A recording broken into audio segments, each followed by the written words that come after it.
Hi, everybody. This is Joe from the Middle Ground Mike. I hope this catches you all well.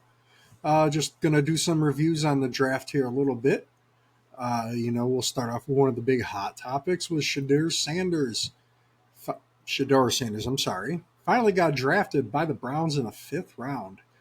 Uh, you know, I think his dad probably did have a lot of impact. People probably didn't want to deal with the drama that would probably come surround with it. But I also think I remember him saying, he was being honest, and to the point in his interviews with certain GMs or all the teams, and some liked it, some didn't.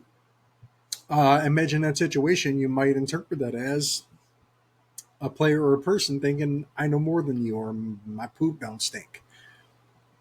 And if that's the case, well, you know why he fell, right? These guys, they want to get somebody who's going to go along with the program that they're trying to run, which I think he will. His response after being drafted, I think naturally the media tried to, get a little bit of a thing going. And it was his response was, "I'm extremely grateful for the opportunity throughout everything. I don't ever focus on the negative or even think about the negative because the positive happens so fast." So, at least he's got a good attitude, and hopefully, he'll move on from there. Um, it doesn't help for him that I think back in March, his dad, threw the Browns under the bus saying, "Oh, I'm glad, but if I went there, I'd pull an Eli Manning." Not looking so good now, especially when he fell 5 rounds. But is what it is. We're all happy for him. Happy for that kid, and where he's at. Uh, you know, um, One common consensus among the draft is the New England Patriots had one of the better drafts out there of all the teams. Which, I mean, I guess depending how you want to view it, could be. They definitely got some help with offensive tackle, running back, wide receiver. I don't know if I'd have picked the center there where they did. To me, the Giants had probably, if not the one of the best, if not the best. They got Abdul Carter, the outside linebacker from Penn State. And they've got Russell Wilson signed for this year.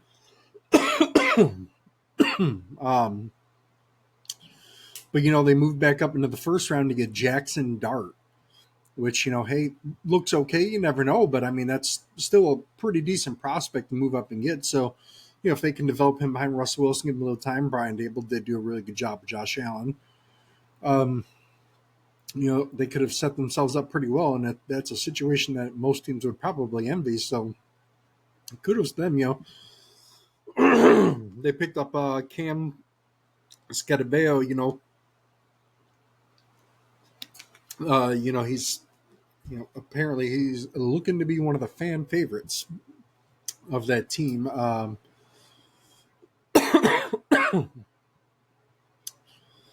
You know, the Jets, man. Justin Fields is your option. Hopefully he comes around, and he's not knocking the guy, but man, he has proved to be a very, very inconsistent player. And it's just the most Jets thing to do, like my old school Lions, man, to just sign an inconsistent player with high upside no matter what.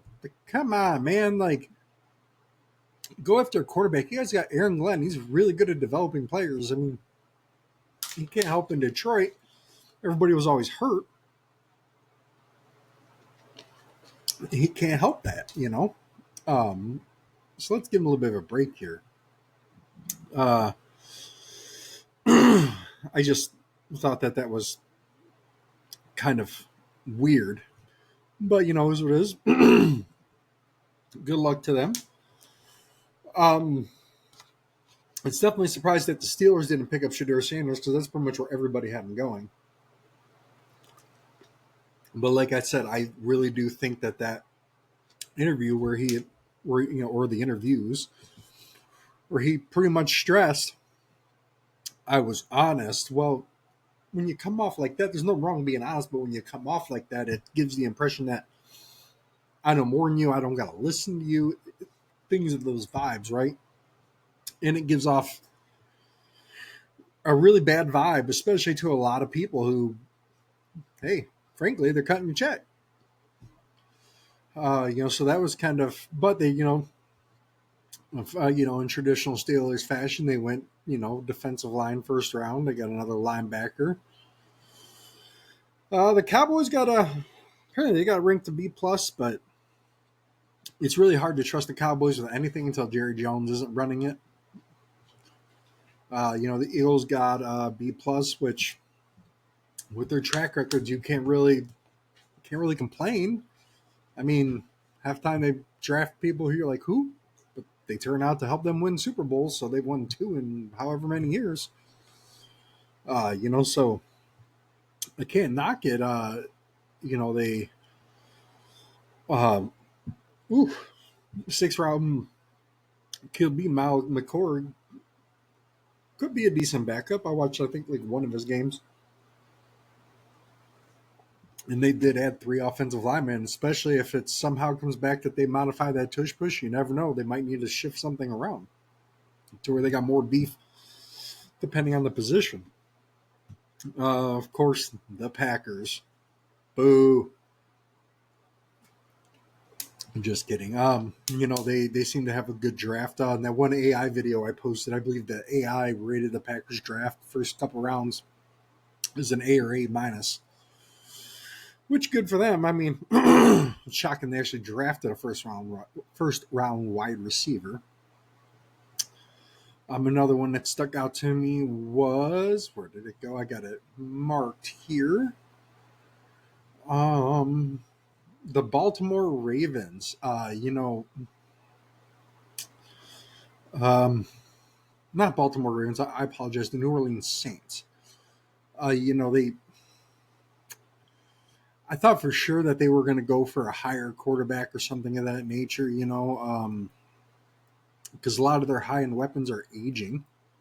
They have added some, but they they got to restock. They don't got a ton going there. They set themselves back with some of those contracts that they had towards the end of Sean Payton, Drew Brees era, and then right after that as well. And you don't know what's going to happen with Derek Carr. My Detroit Lions. Oh man, let's talk about them for a quick second. I thought that they had a good draft. Uh, you know, the young man, how do you say, Tyleek Williams out of Ohio State, 334 pounds, man. I wish in that weight I could move that fast. Well, geez. National champion, good, solid run defender. I think he was 6th out of 1,200 or however many defensive linemen. So, which is great, especially with the Bears getting Ben Johnson and Ben Johnson being a great, he can definitely help you run the ball. So I think it's a very smart thing that they did that. But I also don't like the fact they waited until the 6th round to address the edge position. So unless you plan on getting Zadarius Smith back or you've got some kind of plan for trading for someone, you really drop the ball on the edge position. I mean, you can't put everything on Hutch by himself. He needs someone on the opposite end to draw some attention once in a while. Just not guys that have flashes in the pan. You need somebody solid out there, somebody that the offensive coordinators on the opposite side have to respect. And I'm not knocking anybody. I just think it's very unfortunate that we did not invest more at that position. Josh Pascal is just inconsistent, so you can't count on him. He's a good player, though. And Elaine McNeil's going to be hurt till the middle of the year, so Tyleek Williams will help with that. Kind of like everybody else, especially a haircut that 2nd-round pick Tate Ratledge has. He's definitely got a mullet from what I've seen. That looked to be good. He'll definitely help them run that ball. I mean, 6'7", oof, makes me look short, and I'm over 6 foot. He played apparently through ankle surgery during his senior season, which limited his overall mobility. That's a tough guy. I don't know if I could do that. I was still really shocked to see them, especially when you have Tim Patrick that they drafted a wide receiver in the 3rd round. I get why they did, but If anything, they should have tried to found someone in the edge department here or another defensive lineman, something. I just beef up the areas where your injuries really hurt you last year. Like, you know what I mean? Like, give yourself some breathing room. They didn't address that the way I thought that they would and the way I expected Brad Holmes would. But, the man's got a track record. He's turned Detroit around, and that ain't happening in 60 some odd years. So you got to give him a little bit of latitude here to do the right thing. Don't really know too much about Miles Frazier from LSU. The 6th-round pick, first Egyptian ever drafted in the NFL. So that's kind of cool. He had 22 sacks over his last 2 seasons in college, 9.5 last year. They said he's got a really high motor, but he struggles as an edge run defender. So hopefully Hutch or one of those guys can really help him sharpen that up. But I mean, if they can help him sharpen that up and he's got that kind of, upside, especially with, getting to the quarterback, if, Williams and, like Lee McNeil when he gets back and then Hutch. And if he can keep up with that college production, I mean, he could turn out to be their answer at edge or definitely a solid rotational guy that could fill in a couple of games for a pinch, but definitely happy with that pick. I just wish they would have drafted another one as well. So hopefully he makes the team because, after round 6, a lot of guys end up on the practice squad. So, that's, but I mean, from what I've seen, a couple of highlight reels I've seen with this talent, he seems to be okay. Let's talk about the Bears for a quick second. I'm from Michigan, though I'm a Sparty guy, but drafting a tight end 10th overall, Eric Ebron vibes. Colston Loveland, I'm sorry, he was a great player in college, but 10th overall for tight ends, history does not favor their side. I mean, and there was nothing about him that said, hey, I'm like a Tony Gonzalez for sure. So I thought that was a very weird pick, and hopefully it doesn't come back. I mean, as a Lions fan, yes, I kind of hope it does, but hopefully for Bears fans, that does not come back in the to bite them in the butt. But with Ben Johnson as your offensive coordinator, you should be fine. And they got another wide receiver drafted, like good defensive tackle, Shamar Turner.